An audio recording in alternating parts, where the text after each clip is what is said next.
The British Association of Art Therapists invited us to guest edit this special issue of the International Journal of Art Therapy dedicated to co-production in art therapy.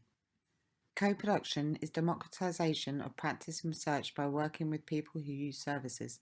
It is both an ethical and pragmatic way of improving recovery, health and well-being. We hope readers from beyond art therapy will be interested in how the arts can give a voice to those who are challenged by verbal approaches because of developmental, cognitive or trauma barriers. We'd like to introduce ourselves. We've worked together for a very long time in the National Health Service in the UK. My name's Neil Springham. I'm an art therapist and I'm also Director of Therapies, and we work at Oxley's NHS Foundation Trust. Hello, and I am Joanna Xenophontes, and I am a lived experience practitioner researcher, also at Oxley's. The slide that you see on the screen now shows our model of co-production.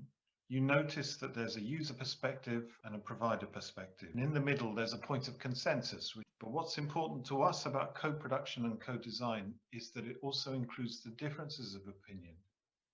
In this paper, we use our own and our author's experience to develop practice points for people wishing to undertake co-production. One of the main areas we want to cover is one that we ourselves went through, which is the transition from a clinical to a collegial role. We think that art can add value to co-production because it's a flexible way in helping people have a voice around their experience. The picture that you see here is of a folder of artwork that captures experience and adds to co-production.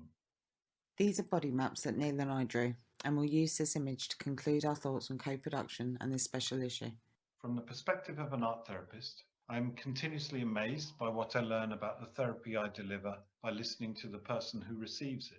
As someone who has transitioned from service user to lived experience researcher and practitioner, co-production allows the service user to move beyond their deficits to re-engage with other skills and strengths. We highly recommend the papers that are published in this special issue. We believe they show genuine steps forward in co-production, particularly using the arts.